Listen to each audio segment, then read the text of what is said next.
What's happening, everybody? Brian Silva with How to Be a PJ. Here today, a little bit more casual. I'll talk about this, what I'm wearing here in a second. But just a quick announcement. I'm going to be doing a video real soon with the Indoc Commandant. So if you want to watch that video, make sure you subscribe and like this video. Hopefully you get some good information out of all these videos that I'm doing. And like I said, if you guys have any comments or questions, go ahead and put them in the comments down below, and I'll make sure I get to them as soon as I can. All right. So real quick, this that I'm wearing right here, it's a little bit messed up. It's a little bit old. That's because this is a shirt that I got when I graduated from Indoc. You can see on the back here, Pararescue trainee. They don't give these shirts out anymore, but this shirt means a lot to what I'm going to talk to you guys about today. So you guys may have read on my Instagram story, Major Bryan Adrian. He was a Crow candidate who was on my team, and he ended up passing away. So I'm going to talk a little bit about that today, and just tell you guys a story, because I keep on getting asked over and over again the story of what happened and how it happened and why it happened. So it's 7th week of Indoc, Black Thursday, and if you guys don't know what Black Thursday is, it's basically a day where, you know, all hell breaks loose and the instructors are pissed off at everything that you do. There's rucks and log carries and grassing gorillas involved. Lots of just smoke sessions, straight up. It's a rough day. It's kind of like a gut check in the middle or right after a lull in the action, which is Wednesday. So it's a gut check, and it's meant to be a difficult day, both on land and in the water. On land, of course, we did the rucking, we did the log carries, we did the grassing gorillas, we did all those things, and we were smoked.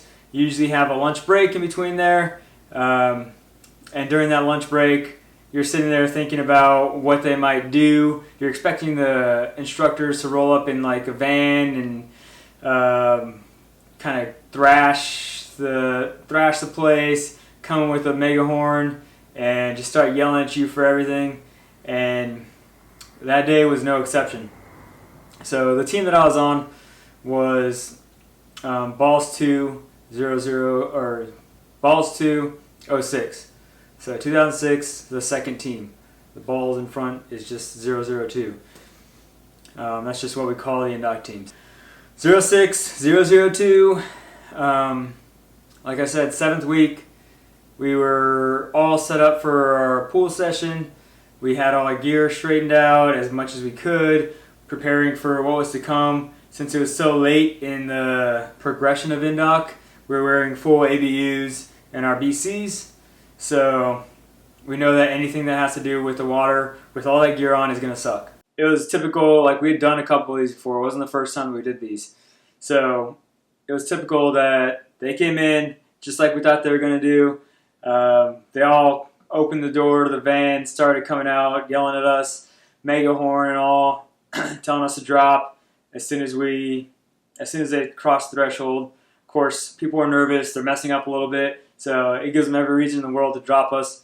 So we started doing flutter kicks. After a couple hundred of those flutter kicks, they told us to duck walk around the pool. And some of this is, a little bit blurry because I was, getting thrashed and just kind of like going with the motions, like, all right, this is what I got to do next event. So, but the main gist was, like I said, lots of flutter kicks, duck walk around the pool a couple times, and then they said, all right, duck walk all the way to the deep end. We were in the Skylark pool, which is a 25-meter pool, 9 feet deep. So we duck walked around to the deep end and said, all right, buddy up. We're going to do a 50-meter underwater with a flip. And then they told us to turn our backs to the pool. And meanwhile, they were throwing a bunch of stuff inside the pool. Just obstacles like benches, rocks, a bunch of other stuff that was in the pool. And they ended up just telling us, all right, turn around. Your buddy is going to go first. You're going to watch your buddy walked us through the safety procedures, and then you're going to go and do the 50-meter underwater, and no push off from the deep end. You get a push off from the shallow end, but you must do a front flip at the deep end. Like, all right, cool. Do a front flip, go down and back. So we ended up going, and I was in the same group as Major Adrian. We pushed off the wall. There was a lot of stuff going on, a lot of yelling, and like I said, we had just finished doing duck walks, and our heart rate was pretty jacked up, so it's difficult to calm yourself down when you have such a limited amount of time to calm yourself down, because they're yelling at you right after you finish duck walking, and you're just kind of like amped in the moment. So pushed off the wall, ended up going down, back. I felt like that was the closest I ever came to passing out, even though I didn't pass out. But I came to, I remember just putting myself on the wall and just like being out of it. And then the instructors come by and they tell you to give them the okay signal. I remember giving them the okay signal, and I remember one of the instructors going like this, pointing to something in the water. And then I look back and there's somebody floating, which was not atypical. It just happens when you're doing a 50-meter underwater, that many people with that high stress. We kind of expect some people to pass out. So like, all right, well, somebody, just one person, that's good. Stood down on the wall, tried to catch my breath. They pulled him out of the pool. It was Major Adrian. They pulled him out of the pool and ended up trying to do slap him a little bit. Just a little bit of, usually if you just wake somebody up with a little bit of physical touch, then the person will come to. And this was not the first time that Major Adrian had passed out. He passed out during buddy breathing, which if anybody has done buddy breathing before, it's really difficult to do because you're literally like your head's right here. I mean, you're just floating right there, and it's pretty easy for people to just pop. But he'd passed out before doing buddy breathing, and I think he passed out before doing 10-ups. So it wasn't really that big of a deal to see him pass out. It was, like I said, atypical, not atypical. So they started doing that. After a couple minutes, they're like, crap, he's not waking up. So like, all right, students, get out of the pool, go outside. So I can remember just seeing him there, turning pale, and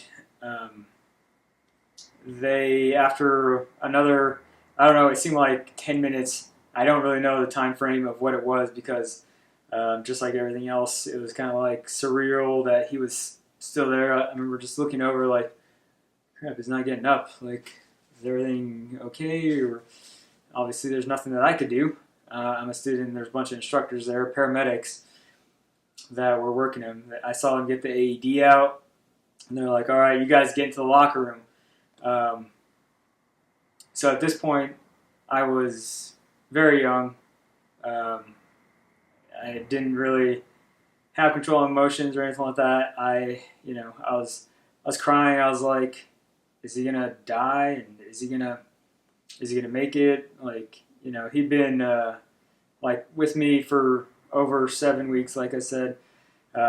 More than that, if you include Christmas and all the other stuff. He's been a team commander and a really solid person throughout the entire team, someone that everyone looked up to for sure. So anyways, I was sitting there crying in the bathroom while they were still working him. I heard the ambulance pull up, and that was the last time I ever saw him. He ended up passing away. I don't know exactly the point when they called it or how that ended up happening. From what I heard was that he ended up having some kind of congenital heart defect that affected him and his ability to recover from an incident like that. But he ended up passing away that day. So why am I sharing this with you? I'm not sharing it because I want you to think that I'm super tough. Like I said, I was crying. It was a difficult situation for me, and I'm sure it's even more difficult for those who knew him even closer. The things that I took away from that experience were that people are willing to literally sacrifice their lives. It's not just these things we do as we live. It's not just a catchphrase. It's not just a thing that people like say to make themselves feel better. It's not a thing that is fake. Like, people do it. It happens all the time. I'm sure you guys heard about the controller. Obviously not a PGA, but still I have a brother and a guy who is an awesome American who's in the hospital right now. So, real things happen. And the fact that, like Major Adrian, I could just remember him spending like as much time as any of us needed, because he was part of the Alaska Guard. So they trained him up a lot before he came to Indoc, and they trained him up a lot, and he was just a complete stud.